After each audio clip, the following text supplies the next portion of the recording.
Nous allons voir dans cette vidéo les règles de priorité lorsqu'on fait un changement de direction à droite ou à gauche. Nous partons d'un cas classique où il n'y a aucune signalisation, donc un carrefour où la priorité de droite est applicable.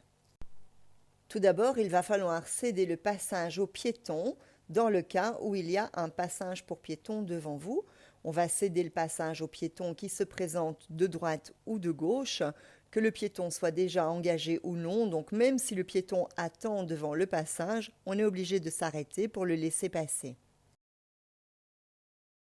Ensuite, s'il faut traverser une piste cyclable, il faudra céder le passage aux usagers qui se trouvent sur la piste.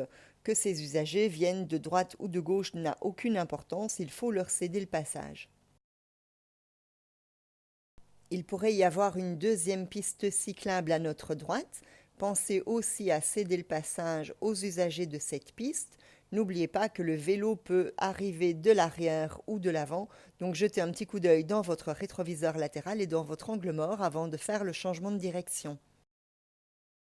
Pour terminer, il faudra céder le passage aux piétons qui veulent traverser la nouvelle chaussée qu'on va emprunter. Et dans ce cas-là, qu'il y ait un passage pour piétons ou non n'a aucune importance. Donc si un piéton veut traverser la nouvelle rue qu'on prend, on est obligé de leur céder le passage. Les règles de priorité dans le changement de direction à gauche, on part toujours d'un carrefour à priorité de droite, donc il n'y a aucune signalisation.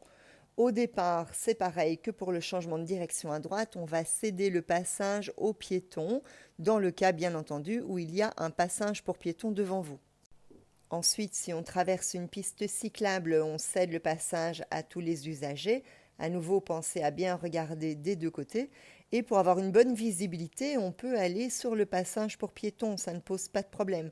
Ce n'est pas un arrêt ou un stationnement, on est simplement immobilisé de manière à bien prendre l'information, donc on peut vraiment aller sur le passage pour piétons.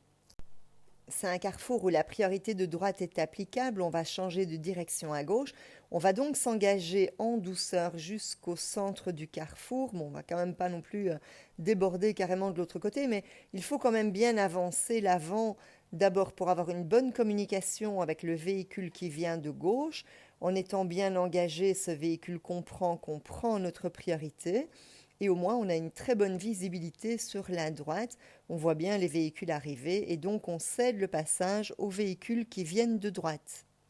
Quand vous prenez votre priorité sur le véhicule qui vient de gauche, donc ici le véhicule orange, il faut vraiment s'avancer en douceur dans le carrefour. Le but n'est pas de passer à tout prix devant lui, donc il ne faut pas s'engager comme des sauvages jusqu'au milieu, mais il faut y aller vraiment en douceur. Si jamais ce véhicule arrivait assez vite, étant donné qu'on est quand même déjà en train de freiner, on a toujours le temps de réagir et lui a le temps de nous voir sortir aussi, étant donné qu'on est lent, donc lui aussi a le temps de s'arrêter. Donc il faut se montrer, mais il ne faut pas être agressif. On ne vous demande pas de vous jeter dans le carrefour en plein centre. On cède donc la priorité aux véhicules qui viennent de droite. Ensuite, on va aussi céder la priorité aux véhicules qui viennent d'en face, étant donné qu'on fait le changement de direction à gauche, on leur coupe la trajectoire, on doit céder le passage. Il y a peut-être une piste cyclable sur notre gauche, on va céder le passage aux usagers, à nouveau ceux qui viennent d'en haut et ceux qui viennent d'en bas. Pensez à jeter un petit coup d'œil dans le rétroviseur, mais aussi l'angle mort. Dans le rétroviseur, on ne verrait pas forcément le véhicule arriver d'en bas.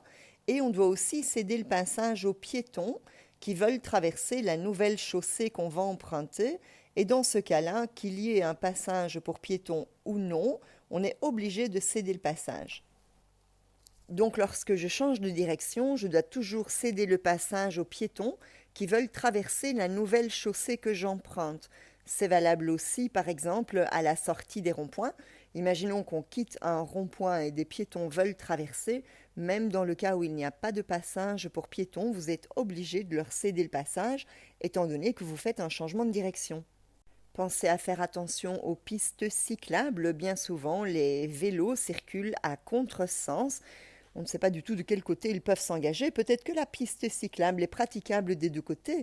Nous, on n'en sait rien quand on va faire le changement de direction. On va aussi céder le passage à tous les usagers qui seraient sur un trottoir traversant. Le carrefour reste un endroit dangereux, il faut donc s'engager avec prudence quand on prend notre priorité. La lenteur avec laquelle on s'engage dans le carrefour nous permettra de nous arrêter dans le cas où un véhicule arrive de gauche trop vite et grille notre priorité de droite. Et le fait d'être engagé nous permet d'avoir une très bonne visibilité sur la droite par rapport aux véhicules qui arrivent.